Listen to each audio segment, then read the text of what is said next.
நல்ல உள்ளங்களுக்கு என்னோட முதல் வணக்கத்தை தெரிவிச்சுக்கிறேன். இந்த மேடை வந்து எனக்கு ஒரு 2 வருஷம் போராட்டம்.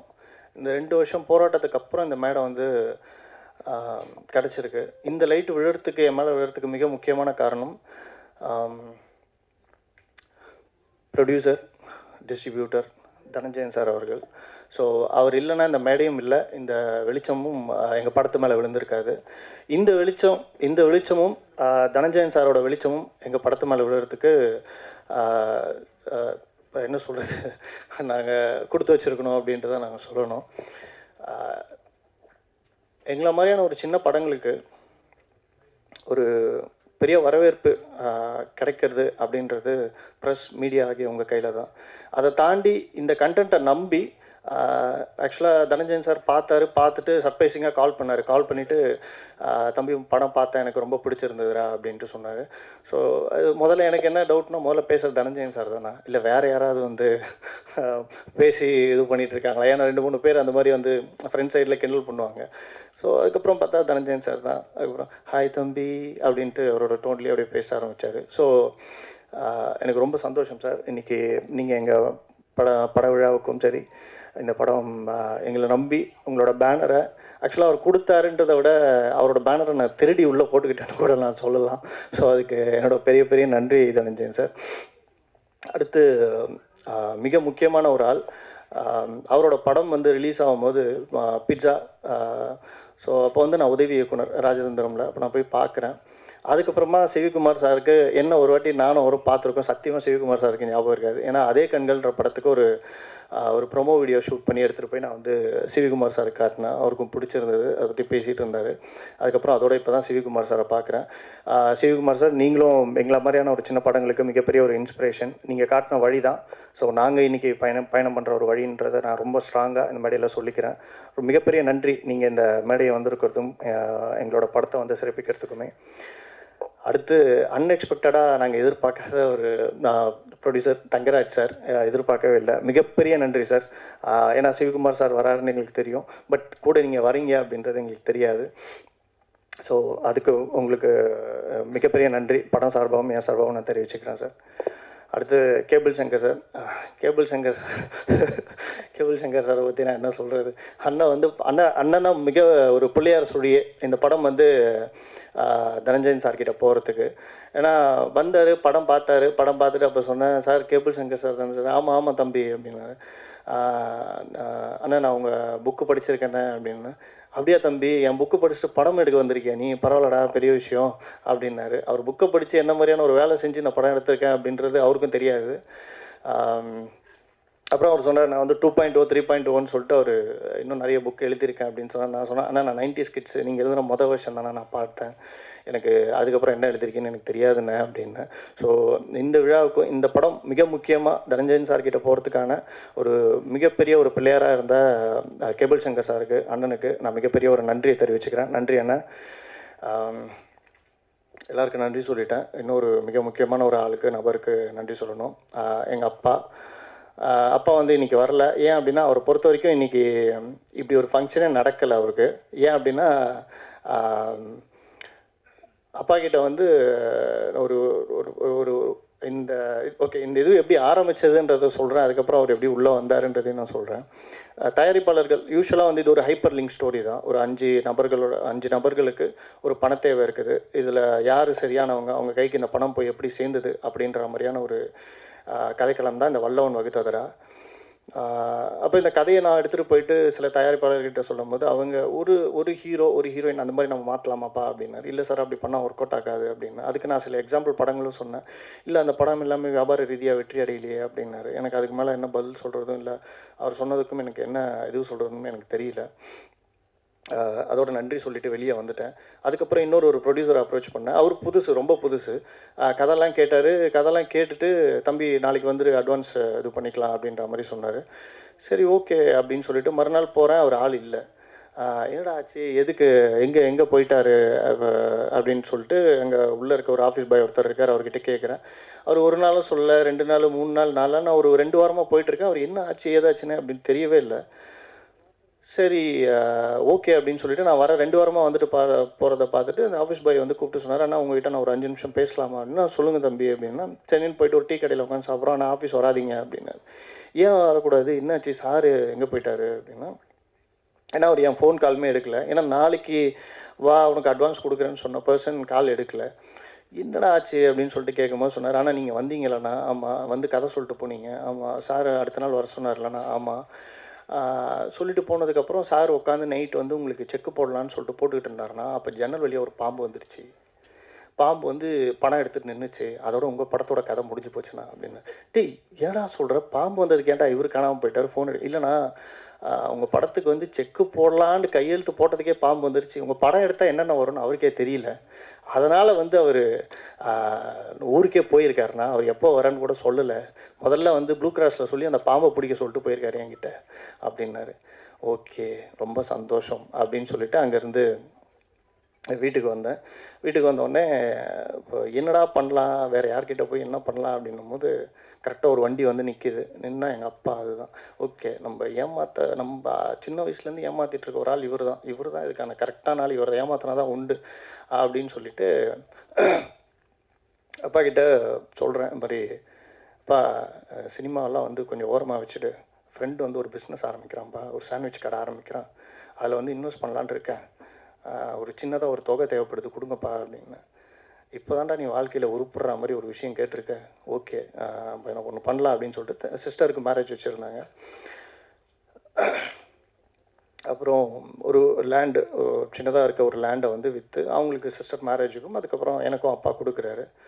நான் கொடுத்ததில் அவர் இப்போ வரைக்கும் இந்த 2 வருஷமாக என்னென்னா நான் சொல்லிட்டேன், அதாவது இந்த கடை டெவலப் பண்ணும்பா, கடை டெவலப் பண்ணால் தான் காசு வரும், அதுக்கு முன்னாடி காசு வராது அப்படின்னு சொல்லிட்டேன். சரி அப்படின்ட்டார். அவர் இப்போயும் கேட்டுக்கிட்டே இருப்பார், இன்னுமாடா காசு வரல கடையிலேருந்து, இன்னுமாடா டெவலப் பண்ணுறீங்க அப்படின்ட்டு. இப்போ தான் ஒரு 2-3 நாளைக்கு முன்னாடி தான் சொன்னேன், நீங்கள் கொடுத்த காசை வந்து சாண்ட்விச் கடையெல்லாம் போடல, எனக்கு கடையும் தெரியாது வியாபாரமும் தெரியாது, 10 வருஷமாக சினிமாவில் தான் இருக்கேன், எனக்கு தெரிஞ்சதெல்லாம் சினிமா மட்டும்தான்ப்பா, நீங்கள் கொடுத்த காசை எடுத்துகிட்டு போயிட்டு சினிமாவில். ஏன்னா இப்போ அவர் என்ன நினச்சிட்ருக்காரு, நான் படம் பண்ணியிருக்கேன்னு தெரியும், யாரோ ப்ரொடியூசர் யாரோ கொடுத்துருக்காங்க, ஐயோ பாவம் அப்படின்னு நினச்சிட்ருக்காரு. எப்பட்றா அந்த மனுஷன் இத்தனை நாள் காசு கொடுத்து சும்மா இருக்கிறான் அப்படின்ட்டுலாம் என்கிட்ட கேட்டுக்கிட்டு இருந்தார். இப்போது 2-3 நாளைக்கு முன்னாடி தான் நான் அவர்கிட்ட சொன்னேன், அது வந்து நீங்கள் கொடுத்தீங்களப்பா காசு, அந்த காசு வந்து நீங்கள் கொடுத்தது தான், அதை எடுத்துகிட்டு போய் இந்த மாதிரி படம் பண்ணிட்டப்பா அப்படின்னு. அப்படியே நெஞ்சை பிடிச்சிட்டு உட்காந்துட்டார் மனுஷன்.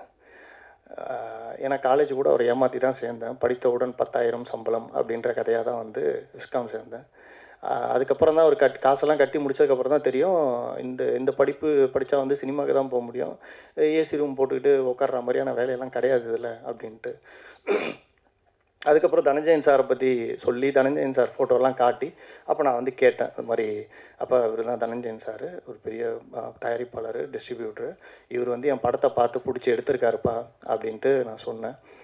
அதுக்கு அவர் சொன்னார், தனஞ்சயன் சார் ஃபோட்டோவை மட்டும் பார்த்துட்டு சொன்னார், டேய் நீ என்ன ஏன் அறிவுக்கு என்னை ஏமாத்திருக்க. ஓகே, இவர் பார்த்தா மனுஷன் படித்த மனுஷனா கண்ணாடி எல்லாம் போட்டுக்கிட்டு நல்ல சேட்டு வீட்டு பையன் மாதிரி இருக்கார், சாமி சத்தியமாக இவர் ஏமாறுறதுக்கு வாய்ப்பே கிடையாது, நீ வந்து வேறு எங்கன்னா போய் உன் கதையை சொல்லி வேறு யாருன்னா ஏமாத்து அப்படின்ட்டார்.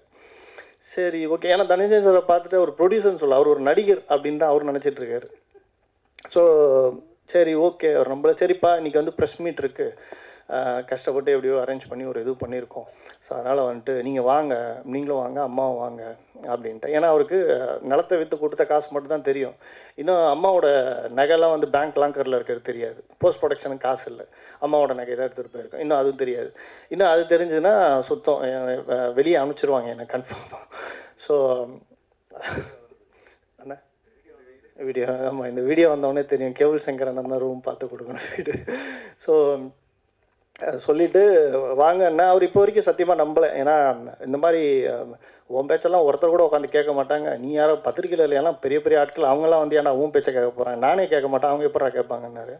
முதல்ல இந்த வீடியோ வந்தோடனே அவங்ககிட்டயே இது காட்டணும், முதல்ல பாருப்பா நான் பேசுறதையும் நம்பி இத்தனை பேர் உட்காந்து கேட்டுட்டு இருக்காங்கப்பா, மேடையிலையும் வந்து பெரியவங்க உட்காந்துட்டு இருக்காங்கப்பா அப்படின்றத நான் காட்டணும். ஸோ எனக்கு இந்த படத்தை பற்றி இன்னொரு முக்கியமான நபர், அவருக்கு ஒரு நன்றி தெரிவிக்கணும். அங்கே Satish Siva team PRO. So நிறைய இந்த படம் வந்து ஒரு 2 வருட போராட்டம், இந்த 2 வருட போராட்டத்துலேயுமே என் கூட வந்து ரொம்ப சப்போர்ட்டிவாகவும் நின்று இருக்காங்க அவங்க.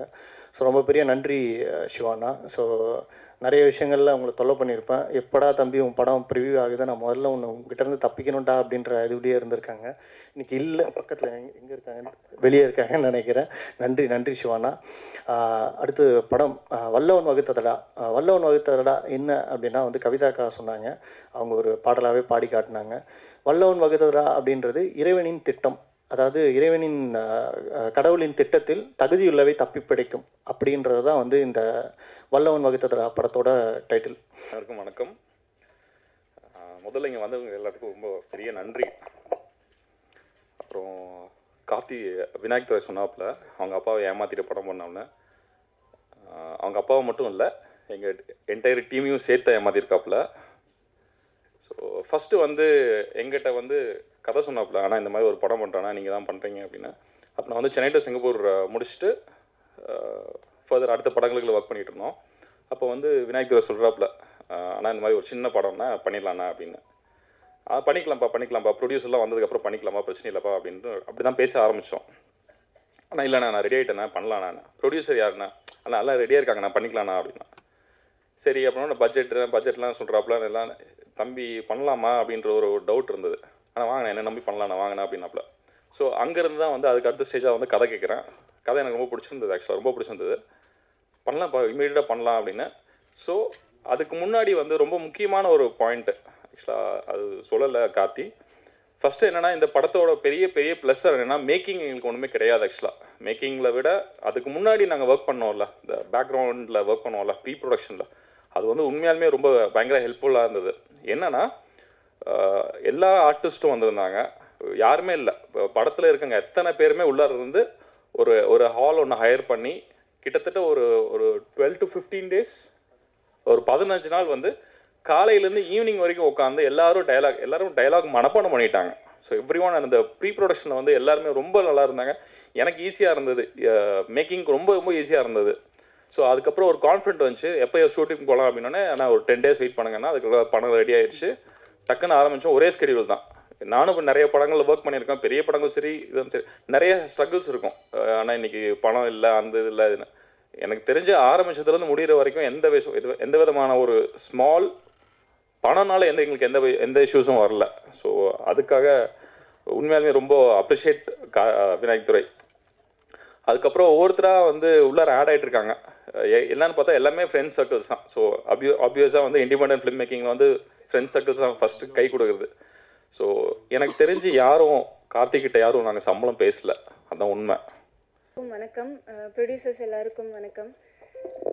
First I would like to introduce myself. என் பேர் சுவாதி. ஆக்டிங் வந்து ஸ்கூல் படிக்கும்போதே அதில் ஒரு இன்ட்ரெஸ்ட் இருந்துச்சு. ஆனால் ஃபேமிலி பேக்ரவுண்ட் எல்லாம் வந்து சினிமா சம்மந்தப்பட்ட எதுவுமே தெரியாது. அது சம்மந்தப்பட்ட ஒரு கோர்ஸ் படிக்கலாம் அப்படின்னு நினைக்கும்போது டியூ டு சம் ரீசன்ஸ் என்னால் அது பண்ண முடியல. வேறு ஒரு கோர்ஸ் படித்தேன். பட் இது எப்படியாவது நமக்கு இருக்கிற பேஷனுக்கு இந்த டேலண்ட் இருக்கா, அது வருமா அப்படின்றதெல்லாம் தெரியாது. பட் ட்ரை பண்ணணும் அப்படின்ற ஒரு இன்ட்ரெஸ்ட் மட்டும். ஸோ சென்னை வந்ததுக்கப்புறமா என்னோடய ஒரு ஃப்ரெண்டு த்ரூவாக photo shoots, modelling, short films இந்த மாதிரி கொஞ்சம் கொஞ்சமாக ஆரம்பிச்சிது. அப்படி கிடச்ச ஒரு வாய்ப்பு தான் வல்லவன் வகுத்ததடா. ஆப்வியஸ்லி இந்த பேஷன் இருக்கிற எல்லாருக்குமே வந்து பிக் ஸ்க்ரீனில் நம்மளை பார்க்கணும் அப்படின்ற ஒரு இது இருக்கும் இல்லையா, அந்த மாதிரி தான் எனக்கும். ஆனால் ஃபஸ்ட்டு பண்ணுற படத்துலேயே வந்து ஒரு மெயின் கேரக்டர் கிடச்சது வந்து I am very very lucky and thank you so much director Vinayak for that. Audition போகும்போது அவர் நான் இந்த ரோலுக்கு கரெக்டாக இருப்பேன் அப்படின்ற மாதிரி வந்து செலக்ட் பண்ணிட்டாரு. சார் சொன்ன மாதிரி ரிஹர்சல்ஸ் போகும்போது ஒரு இதுவும் வந்து எப்படி செய்யலாம் என்னென்னு டிஸ்கஸ்லாம் பண்ணி எல்லாம் பண்ணோம். அப்போது சொல்லுவாங்க, இப்போ இன்றைக்கி பண்ணுறதுக்கும் ஒரு 4-5 நாள் கழிச்சு பண்ணுறதுக்கும் அந்த ஒரு டிஃப்ரென்ஸ் தெரியும்ல. அந்த மாதிரி இந்த டீமில் ஒர்க் பண்ணதில் நான் நிறையா லேர்ன் பண்ணிக்கிட்டேன். நான் சொன்ன மாதிரி I am newbie to this industry. So எல்லார்கிட்டையுமே எப்படி பண்ணலாம், நம்மளோட இமோஷன்ஸ் அந்த சீன்லாம் எப்படி பீப்புள்கிட்ட கன்வே பண்ணலாம், அதை எப்படி கொண்டு வரலான்றதெல்லாம் நிறையா கற்றுக்கிட்டேன். ராஜேஷ் சார் வந்து ஆக்டிங் கோச், உங்களுக்குலாம் தெரியும்னு நினைக்கிறேன். அவர் நிறையா இன்புட்ஸ் கொடுத்தாரு, எப்படி செய்யணும் என்னன்ற மாதிரிலாம். எல்லார்கிட்டையுமே ஒரு விஷயம் ப்ரொஃபஷ்னலி மட்டும் இல்லாமல் பர்ஸ்னலி என்னையே நான் டெவலப் பண்ணிக்கிறதுக்கு அந்த மாதிரி நிறையா விஷயங்கள், கான்ஃபிடென்ஸ் எல்லாமே கற்றுக்கிட்டேன் இந்த டீமில் இருந்து. ஸோ அந்தபடி எல்லாருமே ரொம்ப ஹார்ட் ஒர்க் பண்ணி இந்த மூவி பண்ணியிருக்கோம். சொல்லணுன்னா இது வந்து ஒரு பேபி மாதிரி. விநாயக் சருக்கு வந்து இந்த படம் ஒரு பேபி மாதிரி. எப்படி அம்மா வந்து எல்லாம் நர்ச்சர் பண்ணி ஒரு குழந்தை வளர்க்குறாங்களோ அந்த மாதிரி ஸ்கிரிப்ட் ஆரம்பித்த டைம்லேருந்து இப்போ வரைக்கும் ரிலீஸ்க்கு அப்புறம் ரிலீஸ் வரைக்கும் எல்லாமே அவர் வந்து என்னெல்லாம் செய்யலாம் அப்படின்னு பார்த்து பார்த்து பண்ணிகிட்ருக்காங்க. ஸோ ஐ ஹோப் தட் எல்லாருக்கும் இந்த படம் பிடிக்கும். It will reach more audience and நல்லபடியாக அவர் எதிர்பார்க்குற ரீச் இந்த படத்துக்கு கிடைக்கணும், எல்லாருக்கும் சக்ஸஸ் வரணும் அப்படின்னு நான் ப்ரே பண்ணிக்கிறேன். இந்த படத்தில் ஒர்க் பண்ணியிருக்கிற எல்லாருக்குமே இது ஒரு நல்ல ப்ராஜெக்டாக அமையும். அடுத்தடுத்து அவங்க இன்னும் பெரிய லெவலுக்கு போகணும் அப்படின்னு சொல்லி எல்லாருக்குமே நான் விஷ் பண்ணிக்கிறேன். And special thanks to Dhananjayan sir. அவர் சொன்ன மாதிரி இப்போது இந்த இடத்துக்கு வந்து படம் வந்திருக்கிறதுக்கான காரணம் அவங்க. We are very thankful to you sir and all the people from media and press. உங்களோட சப்போர்ட் கண்டிப்பாக தேவை மக்கள்கிட்ட இதை பற்றி எடுத்துகிட்டு போகிறதுக்கு. And thank you so much for everyone. Thank you. இங்கே மேடையில் இருக்க எல்லாருக்குமே பெரிய நன்றி சொல்லிக்கிறோம். ஏன்னா இந்த ஓடிடி இதெல்லாம் வந்ததுக்கப்புறமா முன்னால் வந்து ஒரு படம் வந்து அது ஒரு வேவ்ஸ் ஆகி அது ரியாக்ட் பண்ணுறதுக்கு டைம் இருந்துச்சு. இப்போ அப்படி கிடையாது. வெள்ளிக்கிழமையே ஒரு 3 ஓடிடியில் 3 படம் வரும். அடுத்து சனிக்கிழமை இன்னொரு 3 ஓடிடியில் 3 வந்துடும். அதனால் ரிவர்வ் ஆகிறதுக்கு டைமே இருக்க மாட்டேங்குது. இப்போ அதையும் மீறி இவ்வளோ பேர் வந்து உட்காந்துருக்கீங்க. இவங்களும் வந்து அவங்களோட நேரத்தை எங்களுக்காக செலவு பண்ணுறாங்க. அதுக்கு முதல்ல நான் நன்றி சொல்லிக்கிறேன். வல்லவன் வகுத்ததடா நான் ஒரு 7-8 படம் பண்ணிட்டேன். நான் மெயின் லீடாக பண்ணியிருக்கேன், கேரக்டர் ஆர்டிஸ்ட்டாகவும் பண்ணியிருக்கேன். அது போக ஒரு 10 படத்துக்கு நான் ஆக்டிங் கோச்சாகவும் பண்ணியிருப்பேன். ஆனால் இந்த மாதிரி இண்டிபெண்ட் படங்கள் பண்ணுறப்ப தான் ஒரு ஆக்டராக நம்ம வந்து நிறைய எக்ஸ்ப்ளோர் பண்ண முடியும். இதில் வந்து நான் வந்து ஒரு அனிமல் எனர்ஜி ஒர்க் பண்ணேன். இந்தியன் டூலையும் நான் ஒரு அனிமல் எனர்ஜி தான் ஒர்க் பண்ணிகிட்ருக்கேன். அதில் நான் வேறு ஒர்க் போயிட்டுருக்கு. ஆனால் இதில் ஒரு அனிமல் எனர்ஜி நான் வந்து ஆக்டிங்கில் பண்ணுறேன் அப்படின்னு விநாயகிட்ட கேட்குறப்ப அவன் வந்து ஆர்வமாக ஒத்துக்கிட்டேன். ஏன்னா சென்னை டு சிங்கப்பூரில் நான் பண்ணுறப்ப வந்து அசோசியேட்டாக ஒர்க் பண்ணுறப்ப நான் ஷார்ட்டுக்கு வந்தாலே பதற ஆரம்பிச்சிருவாங்க. ஏன்னா நான் இஷ்டத்துக்கு நிறைய எக்ஸ்ட்ரா பேசிக்கிட்டே இருப்பேன். அந்த கேரக்டராக மாறி எதுவும் நடக்கும். டேரக்டர் சூப்பர்ன்ற தப்பு பண்ணுவேன். தப்பு பண்ணிட்டு நிப்பாட்டு அப்படியே கேரக்டராகவே பேசுவேன். இது நல்லா இருக்குது, இது அப்படியே ரிப்பீட் பண்ணி அடுத்த ஷாட்டில் அப்படின்றாங்க. இவங்க எதுக்கு அது டைலாக் எழுதணும். ஐயோ இந்த ஆள் பாட்டுக்கு ஒவ்வொரு ஷாட்லேயும் ஒவ்வொன்று பேசிட்டு போகிறான். படத்தோட டியூரேஷனே கூடிருச்சு. ஸோ அந்த படத்தில் எனக்கு பயங்கரமான ஒரு சுதந்திரம், ஒரு ஃப்ரீடம் இருக்குது. ஒரு ஆக்டருக்கு, ட்ரெயின்ட் ஆக்டர், நாடகங்கள்லாம் ட்ரைனிங் ஆகிட்டு வரவங்களுக்கு எப்பவுமே எக்ஸ்ப்ளோர் பண்ணுறதுக்கு அப்படி ஒரு ஸ்பேஸ் கொடுத்தா ரொம்ப நல்லாயிருக்கும். ஸோ அந்த மாதிரி எனக்கு வல்லவன் வகுத்ததால் ஒரு நல்ல நீதிமணின்னு ஒரு நல்ல பாத்திரம். அது நான் ரொம்ப என்ஜாய் பண்ணி ஜாலியாக பண்ணோம். அதில் நிறையா அனிமல் எனர்ஜி, ஒரு அனிமலோட ஒரு எலிமெண்ட்டு, அப்புறம் இந்த கெட்டப்லேருந்து எல்லாமே நானும் விநாயக்கும் சேர்ந்து டிஸ்கஸ் பண்ணி ஒர்க் பண்ணோம். படம் பாருங்கள். படம் பார்த்து பிடிச்சிருந்தா இந்த மாதிரி படங்கள் எல்லோரும் சொல்கிறது தான் உங்களுக்கு தினமும் ஒரு நாளைக்கு 4 படம் பார்த்துட்டு இருப்பீங்க. ஆனாலும் நாங்கள் சொல்கிற வரைக்கும் எங்கள் கடமை. இந்த படம் பாருங்கள். படம் பிடிச்சிருந்தா இதை பற்றி கொஞ்சம் நல்லா எழுதுங்க. ஏன்னா அந்த மொதல் 3 நாட்கள்ங்கிறது எல்லா படங்களுக்கும் வந்து ரொம்ப ரொம்ப கடினமான ஏரியா. இந்த மொதல் 3 நாளை கரெக்டாக கடந்துட்டோம்னா அதுக்கப்புறம் நடக்கிறதுங்கிறது எல்லாமே வந்து மக்கள் கையில் தான் இருக்குது. அதனால் இந்த மொதல் 3 நாளுக்கு புஷ் பண்ண வேண்டியது உங்களோட வேலைகள் தான் முக்கியமான வேலையாக இருக்குன்னு நான் நம்புகிறோம். அதனால் படத்தை பார்த்துட்டு உங்களுக்கு என்ன தோணுதோ அது சரியாக எழுதிடுங்க. நன்றி. இது வரைக்கும் ஒரு 56 படம் நடிச்சிருக்கேன். ஒவ்வொரு படத்துலையும் ஒரு லுக்கில் இருப்பேன். இப்போ தனஞ்சயன் சார் படத்துலையும் நடிச்சிட்ருக்கேன். மேடையில் இருக்கிற பெரிய ஜாம்பான்ல என்னோடய வணக்கம். இந்த படத்தில் நான் அந்த ஹீரோயினோட அப்பாவை பண்ணும்போது இதே லுக்லாம் வந்து ஒரு பயங்கர நோட்டோரியஸ் நெகட்டிவ் ஷேட் ஒன்று பண்ணியிருக்கேன். அதை முடித்த கையோட தம்பி கூப்பிட்டாப்புல கார்த்தி வந்து பண்ணேன். இது என்னோட கரியரில் இது முக்கியமான படமாக இருக்கும், முக்கியமான ப்ரொஃபைலாக இருக்கும். ரொம்ப ரொம்ப நல்லவராக பண்ணியிருக்கேன். தம்பி பார்க்குறதுக்கு ரொம்ப சாஃப்டாக இருப்பாப்புல. ஆனால் வந்து இதில் வந்து ஒரு அழுவுற சீனில் நான் வேறு லெவல்லாம் அழுது பயங்கரமாக ரொம்ப நிறைய சூப்பராலாம் பண்ணேன். தம்பி இல்லை நான் இன்னும் கொஞ்சம் எப்படின்ட்டு ஃபர்ஸ்ட்டில் பார்த்தா 30 செகண்ட் டேக் தான் ஓகே ஆச்சு. திடீர்னு ஒரு தம்பி சொன்னான், அண்ணா 32 ஆயிடுச்சுண்ணா. அவர் சொன்னது ஒன்றும் இல்லை, அதை செக்கப் பார்த்துட்டு கண்ணிலேருந்து தண்ணி ஒரு சொட்டு அப்படியே வரணும், நீ ஒன்றும் சுருக்க தேவையில்ல, ஒன்றும் சிம்பிளாக லைக் இன்னும் dear has to come down. என்ன வேணுமோ அதை கரெக்டாக கேட்டு வாங்கி ஹி ஓன்ட் காம்ப்ரமைஸ். படம் நிச்சயமாக ரொம்ப நல்லாயிருக்கும். ரொம்ப எமோஷ்னல் கனெக்ட் இருக்கும். எனக்கு இவ்வளோ பெரிய வாய்ப்பு கொடுத்ததுக்கு கார்த்தி தம்பிக்கு ரொம்ப நன்றி. சிவிகுமார் சார், உங்கள் ஆஃபீஸ் நிறைய முறை வந்திருக்கேன், உங்களை பார்த்துருக்கேன், உங்களுக்கு என்ன ஞாபகம் இருக்காது. கேபிள் சங்கர் சார், எங்கே போனாலுமே யாராவது ஒரு படம் ரிலீஸ் ஏதாவது பசங்க கதை தேடுறாங்க போகிறாங்கன்னா எனக்கு வந்து ஒரு அம்புக்குறி காமிச்சு அங்கே போய் பாரு அப்படின்ட்டுவேன். சார் எங்கேயோ சொல்லணும்னு நினச்சேன். நீங்கள் சினிமாவுக்கு அப்கமிங் பசங்களுக்கெல்லாம் நீங்கள் எவ்வளோ பண்ணுறீங்க. எனக்கு தெரிஞ்சு நானே ஒரு 15 பேர்கிட்ட அனுப்பியிருப்பேன். உங்கள் சேவைக்கு ரொம்ப நன்றி சார். படத்தை நிச்சயமாக தேட்டரில் வரும்போது நிறைய நீங்கள் ப்ரமோட் பண்ணணும். ரொம்ப நல்லாயிருக்கும். அதுக்கான ஒர்த் இருக்குது. Thank you so much. Thanks for the opportunity. Title Vallavan Vaguthathada எடுத்த உடனே டைட்டிலே பாசிட்டிவாக இருக்குது. இந்த டைட்டில் வந்து வல்லவன் வகுத்த எந்த விஷயமும் தோற்று போகாது. அதனால் அப்பாவை ஏமாற்றி படம் பண்ண வந்தேன்னு சொல்லி சொல்கிறாரு. ஆனால் அந்த படம் கண்டிப்பாக நம்மளை வந்து ஏமாற்றாது. இந்த படம் கண்டிப்பாக ஒரு பெரிய சக்ஸஸ் வரும்னு நினைக்கிறேன். அதுக்கு இந்த காஸ்ட் அண்ட் க்ரூ அத்தனை பேருக்கும் ரொம்ப நன்றி. அனைவருக்கும் வணக்கம்.